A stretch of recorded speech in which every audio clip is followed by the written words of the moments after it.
Agradecemos muchísimo al representante en México de la oficina, pues nada más y nada menos que de la Organización Mundial de la Salud y de la Organización Panamericana de la Salud, Cristian Morales. ¿Cómo le va, Cristian? ¿Qué tal? Muy bien, muy buenos días. A mí me gustaría hacer esta entrevista, si usted me lo permite, Cristian, con todas estas dudas, con todas estas preguntas, con todos estos comentarios que la gente a lo largo de los días en México ha hecho sobre esta emergencia en el mundo y desde luego en nuestro país.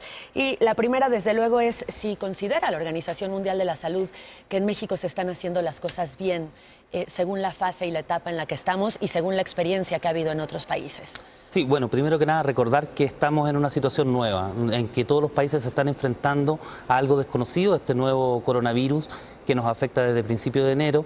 En las últimas 2 semanas han habido más de 13.000 nuevos casos detectados en todo el mundo, 3 veces más países, 2 veces más países que tienen transmisión comunitaria y está afectando a toda la región, a todas las regiones del mundo.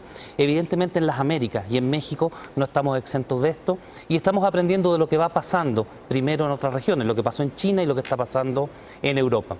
Ahora, esa cantidad de información se está procesando y no hay una, diría yo, una receta mágica, una fórmula mágica que nos permita estar seguros de que vamos a minimizar totalmente los efectos de esta epidemia, que de todas maneras ya está con nosotros y que va a seguir evolucionando en sus diferentes escenarios.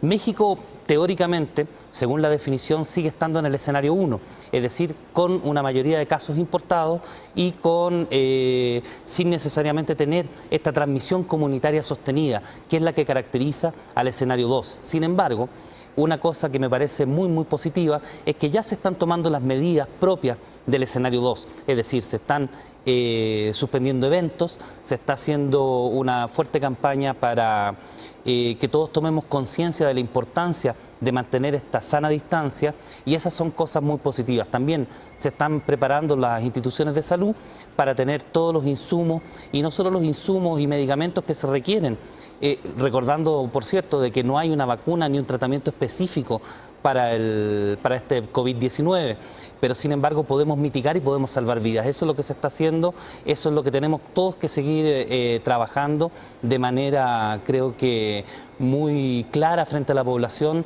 Esta es una situación muy compleja, sobre la cual podemos tomar una serie de medidas y se tienen que ir tomando lo antes posible, pero nada nos garantiza de que no vamos a tener cientos y quizás miles de personas infectadas y por supuesto algunas de ellas fallecidas. Cristian, con la poca experiencia que tenemos en el mundo con esta enfermedad, ¿qué podemos aprender de los casos de China, el caso de Japón o el caso de Italia? Hay quien ha hecho bien las cosas, hay quien los ha subestimado un poco y así les ha ido. ¿Qué tenemos de experiencia en el mundo hasta ahora de esos casos? Sí, la primera experiencia es que quizás lo fundamental es poder detectar a tiempo los casos que llegan importados en un primer momento de la infección, poder aislarlos, poderlos tratar, poder hacer la investigación de los contactos. En eso México lo ha hecho muy bien. México fue el primer país del mundo incluso a tener una prueba para el coronavirus que luego se reforzó con ya la técnica que trajo la Organización Mundial de la Salud. Las 32 entidades estatales en México tienen esa capacidad de detectar los casos de coronavirus SARS-CoV-2 que den positivos y de ahí tratar y buscar los contactos. Ahora bien, en la medida que vaya avanzando la epidemia, ya ni siquiera vamos a poder hacer todos los test, ni siquiera es recomendable de un punto de vista de salud pública porque fíjense que hay que recordar que lo importante es ir tratando a la gente que empieza a presentar los casos sintomáticos, ¿no es cierto?, los síntomas que son característicos de esta enfermedad. Van a haber tantos cientos probablemente de casos en donde ya es imposible buscar, por ejemplo, a los contactos. Es imposible y es poco efectivo. En realidad, en ese momento, el centro de la atención tiene que ser en salvar vidas, en preocuparse de los grupos a riesgo. Los grupos a riesgo son las personas mayores de 60 años que tienen comorbilidades, que tienen hipertensión, que tienen diabetes, por ejemplo. Qué bueno que habla de las pruebas, Cristian, porque ha sido muy confuso en este sentido lo que sucede en nuestro país y desde luego cuando uno lee lo que sucede en el mundo se da cuenta que es un tema internacional o por lo menos de los países que han sido afectados por este coronavirus. Se han publicado números que hablan de las pocas pruebas que se han hecho en nuestro país y que por eso sabemos de pocos casos, es decir, que existen o que podrían existir muchos más casos de los que se reportan oficialmente, no porque las autoridades estén mintiendo, no porque las autoridades los estén ocultando, sino simplemente porque si no hay pruebas, pues no existen casos. Y ese es un tema que ha sucedido en el resto del mundo, ¿cierto? Bueno, el tema aquí fundamental es entender qué es lo que es la definición de un caso. Y la definición del caso ha ido cambiando.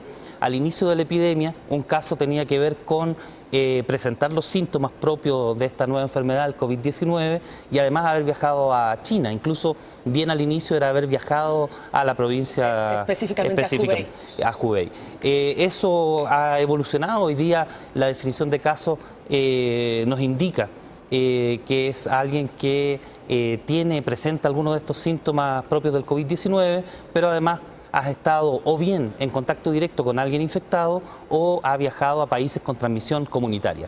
Y hoy día los países con transmisión comunitaria son cada vez más, ¿no es cierto? Entonces, esa definición de caso va evolucionando. Es la definición de caso la que define si necesitamos o no una prueba. Es absolutamente inefectivo o poco efectivo hacer pruebas masivas sin que tengamos específicamente alguna indicación de que puede ser el COVID-19. Recordemos que estamos en época de influenza, en la sesión de influenza, y hay muchos de los síntomas que pueden ser similares. ¿Habrá un momento en la epidemia, en la pandemia, hablando específicamente de nuestro país, que es lo que nos interesa, que sí se hagan pruebas de forma masiva?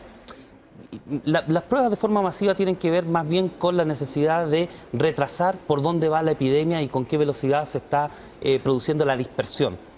Para las personas, realmente el saber o no saber en un momento dado, cuando ya el nivel de infección esté muy alto, el tener la prueba específica no va a cambiar nada, porque lo que sí va a haber que hacer, efectivamente, es probablemente definir una manera de declarar positivo un caso solamente con los signos clínicos y en ese momento inmediatamente tratarlos. Entonces, antes de tener las pruebas de confirmación, tratar inmediatamente para mitigar la evolución negativa de la enfermedad y con esto salvar vidas. ¿Qué hay con la movilidad? Países como Estados Unidos han cortado todos los vuelos que vengan de Europa. Colombia, Panamá han decidido poner en cuarentena a las personas que vengan de los países con mayor número de casos. ¿Qué hacer para México, que tiene todavía los cielos abiertos? No se hacen las pruebas ni de temperatura a las personas que bajan de estos destinos.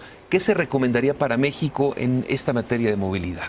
Sí, no, yo creo que aquí siempre hay que sopesar los pros y los contras de una medida, ¿no es cierto? Desde un punto de vista de salud pública, el intentar detectar casos a la entrada de los aeropuertos, que es algo que le preocupa mucho a la gente y eso sale una y otra vez, ¿no es cierto? Lamentablemente es una medida muy poco efectiva. Estas famosas pistolas o cámaras que detectan, ¿no es cierto?, con termografía, la temperatura que podemos tener al bajarnos de un vuelo, lamentablemente tienen un nivel de efectividad muy bajo. Y no solo eso, sino que se descalibran muy rápidamente. Las experiencias con otras epidemias que hemos tenido a través del mundo nos demuestran de que invertir ahí no es necesariamente la mejor forma de poner los recursos. ¿Qué es lo que es más efectivo? Lo que es más efectivo, sí, por supuesto, y eso hay que reforzarlo, es dar la información correcta cuando nos bajamos del avión. Que la gente sepa que si tenemos alguno de los síntomas, inmediatamente podamos consultar y dónde podamos consultar. Que podamos rápidamente también tomar las medidas que son las que a todos nos van a proteger, que es lavarnos reiteradamente las manos, mantener una distancia social sana, es decir, 1 metro por lo menos entre un individuo y otro cuando estamos en lugares públicos. Es mucho más efectivo, fíjense, las medidas que tienen que ver con la detección a la salida. Ese es otro tema. Y eso es lo que hay que buscar, es por eso que también la respuesta tiene que ser una respuesta solidaria de los países, coordinada por los países, en donde cuando se está subiendo al avión, nos preocupemos de que no se esté subiendo al avión gente que esté presentando sintomatología relacionada con el COVID-19. Yo le quisiera preguntar, Cristian, llega un punto en el que es prácticamente imposible saber si hemos estado en contacto con un caso positivo o con un caso confirmado. Por los lugares a los que vamos, porque tal vez estuvimos hace algunos días con alguien que después va a ser diagnosticado.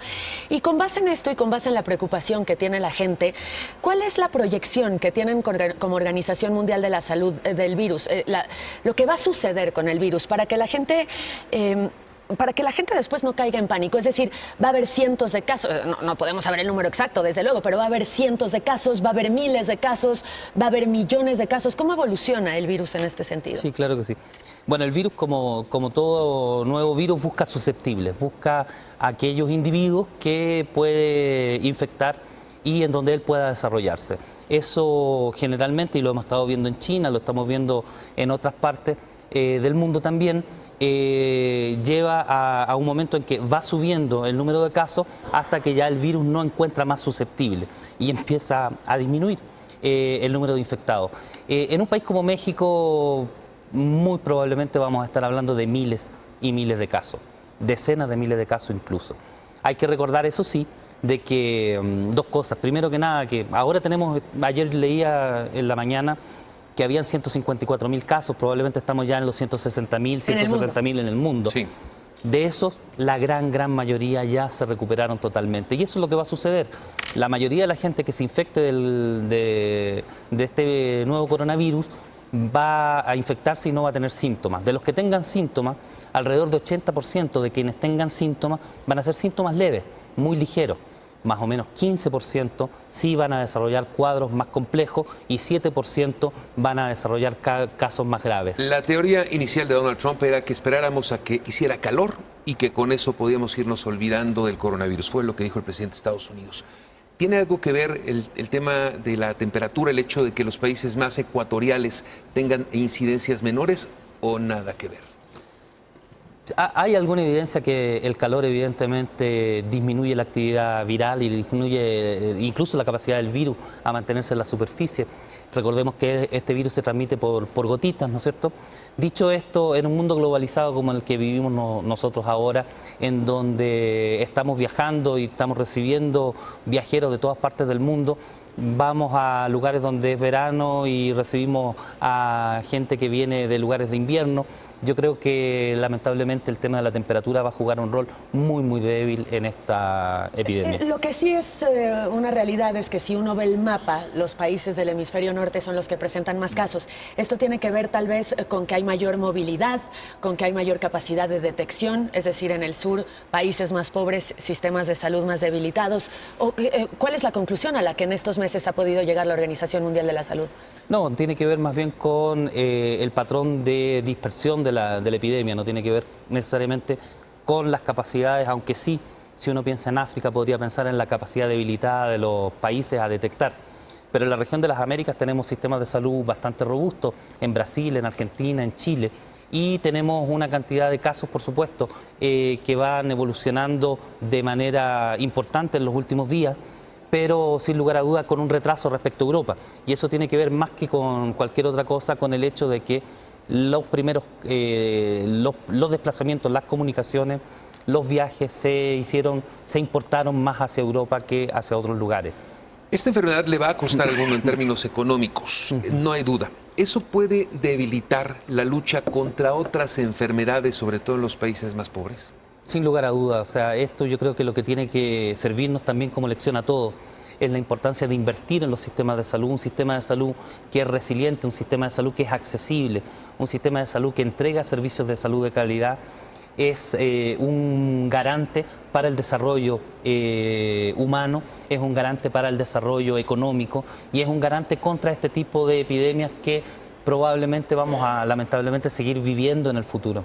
Le quiero hacer una última pregunta, Cristian, porque se nos acaba el tiempo. Ustedes no tienen absolutamente nada que ver con el gobierno mexicano, es decir, sirven como asesores, desde luego que tienen que trabajar en conjunto en una emergencia como esta, pero ustedes no tienen nada que ver con el gobierno mexicano, ¿cierto?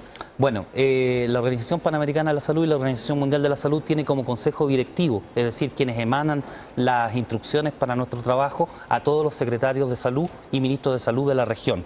En ese sentido, somos un brazo técnico de apoyo pero evidentemente no tenemos ningún tipo de relación más que el de estar al lado de los mexicanos y las mexicanas, al lado de los gobiernos, el gobierno federal y de los gobiernos estatales, para aportar con la experiencia que traemos desde otras regiones y otros países en el mundo. ¿De aportar o de criticar o de decir las cosas que se están haciendo mal? Todo lo que entendemos que se hace bien y todo lo que entendemos que se hace mal, por supuesto. Hasta ahora las cosas se están haciendo bien en México. Se están llevando adelante nuestras recomendaciones y eso nos tiene tranquilos. No significa que todo vaya a resultar bien, no significa que nosotros estemos tampoco verificando todos y cada uno de los pasos que da el gobierno.